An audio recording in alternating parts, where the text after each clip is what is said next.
Me and Rosie get millions of views on TikTok and Instagram every single day. And I get comments like this, and like this. And it's the best thing to read every single day. People telling me stuff like, I'm the best fiance for Rosie. It's the best compliment in the entire world. But although these comments are extremely nice for me to read, they've also made me think, am I doing everything I possibly can to be the best partner for Rosie? And I don't think I am. In fact, I know I'm not. Now, I think we can all agree, you can always do more in your relationship to help your partner. And over the past 7 years of being with my fiance, I have truly realized what I lack the most to benefit our relationship. So this video is basically me admitting everything I can possibly do to become the best partner for my future wife and our future kids. And to do that, I've created myself 5 checkpoints I have to complete, and I'm only giving myself 1 week. So let's get to it.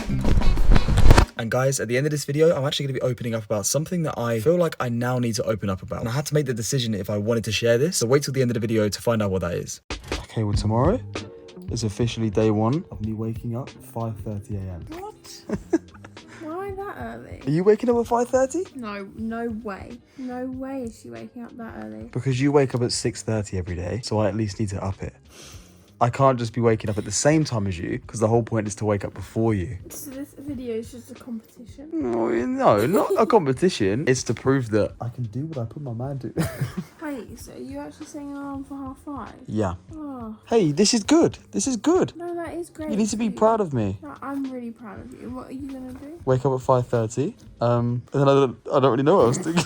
I don't need to wake up at 5:30 every day, but I need to wake up at 5:30 at least once, and I want to at least wake up at 5:30 3 times a week. So this is my day 1 of them 3 days in this week. Now, but guys, to give you some context, I can count on my hands, on one hand, in the whole 7 years of our relationship that I have woken up before Rosie. Rosie wakes up every single day before me. So this is my way of starting a new habit of waking up before Rosie. And to do that, I've got to prove a point. So I'll see you guys in the morning.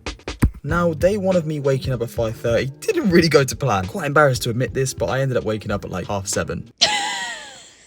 Which is the same as every day. So yeah, I don't know what got into me, but the next day, I in fact did wake up at 5:45, which isn't a big deal. I've done this loads of times. And then the following day, I woke up at 5:30. We got out, we walked the dogs, we had a beautiful morning. And it really did remind me, this is why you get up early. And this is why I need to get up early. But the reason I struggle getting up early comes back from when I used to work my 9 to 5 jobs. It used to require me to work a lot of night shifts. And I just never really got out of my routine. But this is the start of me saying that I am now a morning person. And from now on, I'm gonna be that morning person, hopefully.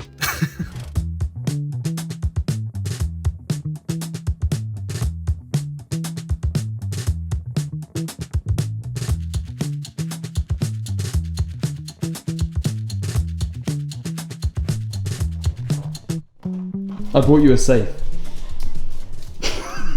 What? Well, okay, both of us are safe. Why? Not just you. Why? So I know this whole challenge for this week is me fixing stuff that I want to improve. Yes. I just feel like this is going to be good for both of us. Why? Because I think we can agree that recently our screen time has been a bit too much. Oh my god, so you're making me lock my phone in there? Not just you, no, I'm just saying, I think that this is needed in our relationship right now. To lock our phones in and spend more time together? Yeah. Great. Whenever we're feeling overwhelmed and we just find ourselves doom scrolling. Yes. You know, when we're not doing work, we're not posting TikToks, we're not posting Instagram reels, we're not doing stories, we're not filming. Yeah. If we want to just be in the moment, Yes. we're going to lock it in here and enjoy the moment together. That's actually such a good idea. But the catch is you don't know what the pin is, so...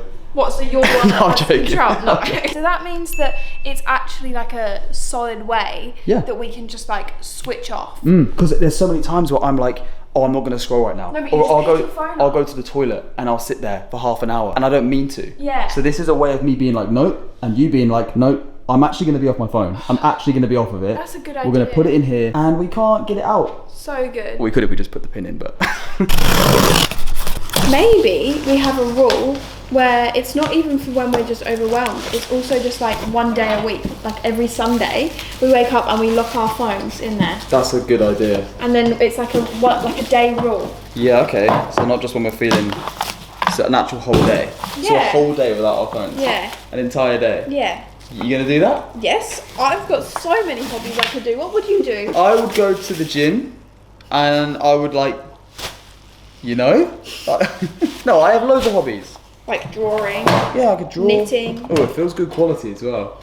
Yeah? This is definitely not, yeah, if we lose the pin, at least we can get in. Just smash the door open. This is good. This is good for us. Yeah? This is good for our relationship. This is a good move, thank you. This is what we need.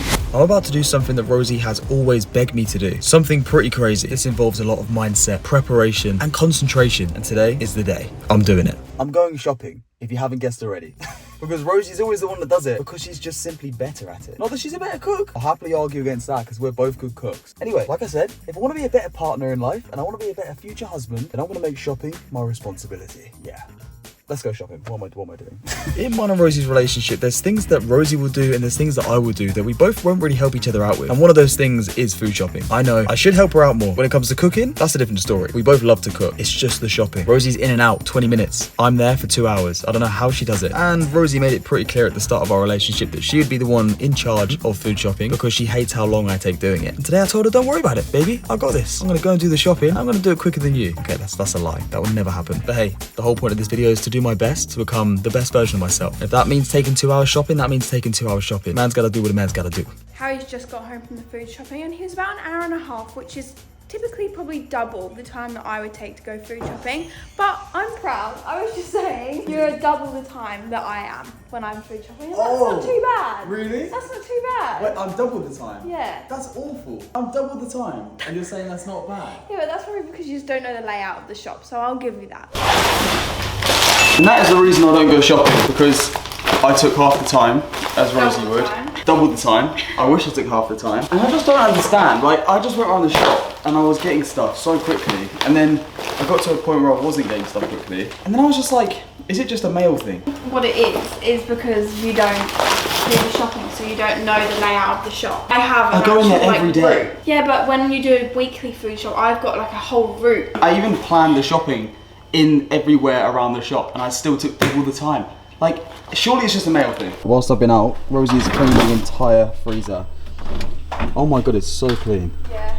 It looks like a brand new freezer. Yeah, well the other day we actually accidentally left it open, so every single ice lolly that we had like melted and refrozen, and it was so bad. And it defrosted. Like, yeah, it was really bad. Well guys, in this whole video of me sticking to my new plan of becoming a better version of myself, there's one thing I'm not going to stick to. I think it might be the food shopping, because I don't know guys, I can't be taking double the time to do shopping when Rosie gets it done within like 1 hour. You're an hour and a half, I do 45 minutes. I do 45 minutes. Okay.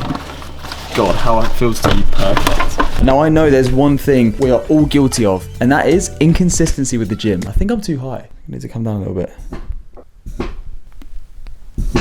That's better. I know, we all say we're gonna go to the gym, new year, new me, and then we never stick to it. What is that all about? We do like 3 good months and then we just go and get our old body back. And there's some people out there that don't do that, and we always aspire to be like them, until you realize how hard it is to stick to a calorie deficit and stick to a workout plan 5 days a week. That was 4. It's freaking hard. It's really hard to stick to a calorie deficit. It's really hard to do all those things. And with this whole video, becoming the best version of myself, fitness is quite possibly up there in the top priority. And that is why I've got my good friend Jono to write me a plan. Now, Jono isn't like most PTs. He's been the reason that some of your favorite actors and actresses look insane. You know this girl, Rebel Wilson, who was in Pitch Perfect? Well, Jono was the reason for her transformation, as well as another celebrity called, what is her name? She's got blonde hair. It's not Sabrina Carpenter. That's an act.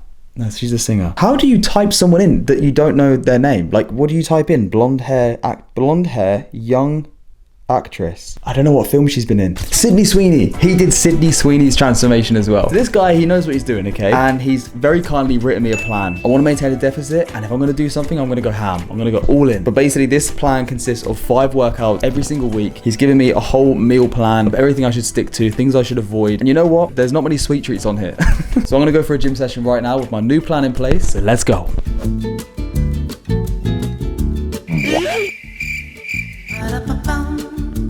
Now guys, I know this video isn't me now, okay? What I'm trying to say is I hope to look like this again. This was me 7 years ago. I was working out non-stop. And this is how I want to look in the next 6 months. You get the point. Let's get back to the video. I know I said at the start of this video there's something I want to share with you guys. I had to decide if I wanted to share. And the reason I wanted to share this today is because this might be the reason that I help you guys discover something. Because the truth is, the only reason I've decided to do what I'm about to speak about today is because of someone that inspired me from their story. So I hope this inspires you guys.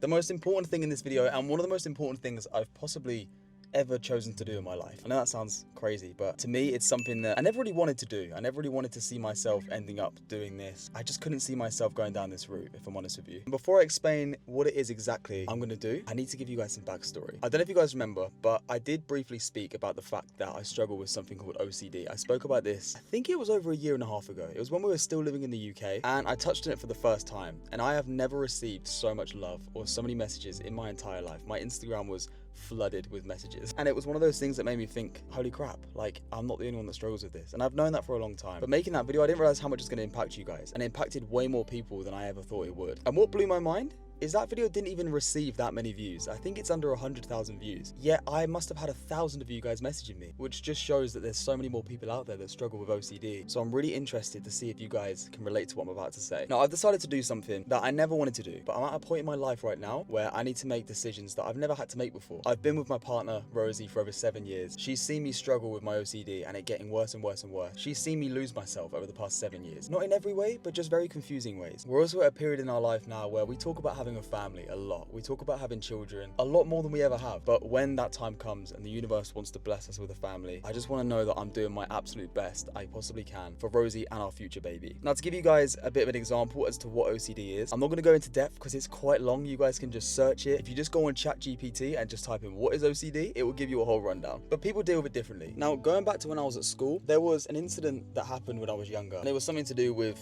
family. It was a family thing that happened. And for some reason, my brain decided to make up its own way of thinking. It decided to have its own coping mechanism, which was believing stuff that wasn't even true, but it gave me comfort. Things like when I was younger, I used to switch off light switches 6 times, 7 times until it felt right. And as soon as it felt right, I almost convinced myself that bad things wouldn't happen. And this only stemmed from a few bad things that happened when I was a kid. It triggered me so much that I needed something that could comfort me, and my thing was doing things on repeat a certain amount of times, and then I would just feel okay. I know that sounds confusing, but just hear me out, because I feel like you guys are going to relate a lot. I don't know if you've ever done this thing where you have a bad thought and you go and switch the shower off a couple times, or maybe you just put something down. Maybe you pick up a fork, but you have to just put it down and pick it up one more time, otherwise you think that bad thing's going to happen. Everybody's had that in their life, but it can get very, very bad. It can get to a point where you start doing it over everything, because from a young age it's your coping mechanism. So your brain only knows to do that in times of worry or in times of anxiousness, and then you start to rely off it. That's been me. When I was in school, I would do numerous ticks. I would flick my eyes, I would jump up and down until it felt right.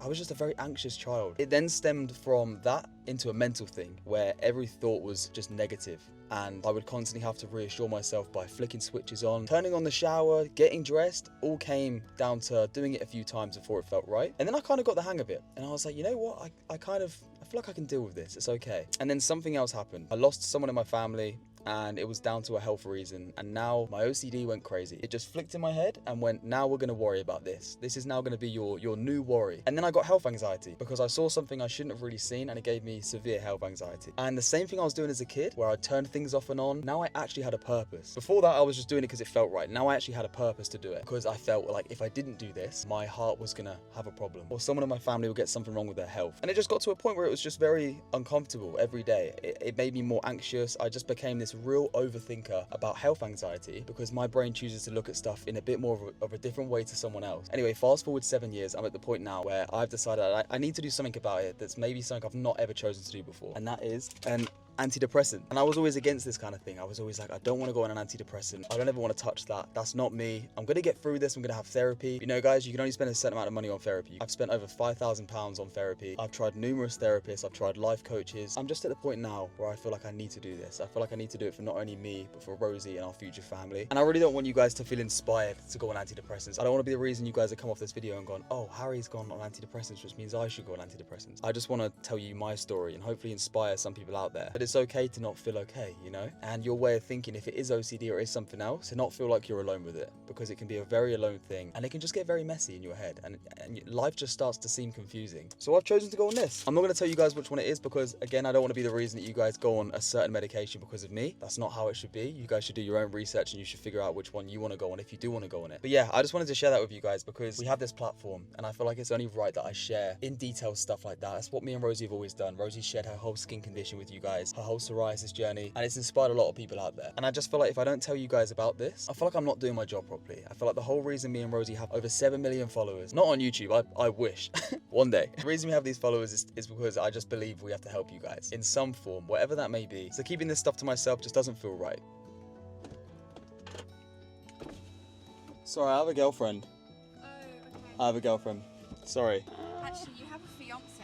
I do have a fiance, that's very true. And what does my fiance think about me going on antidepressants? Your fiance is very proud. Very, very proud. And I feel like it's the next step, which is definitely needed. And even though it might take a little while to adjust your body to, and there might be a few side effects, I feel like in the long run, it's going to be the thing that you need to help your anxiety, for sure. I think so. I can't be an anxious mess, guys. But no longer. That's just not how I want to work. So let's get it. Yeah. Anyway, love you guys. See you in another video. Peace.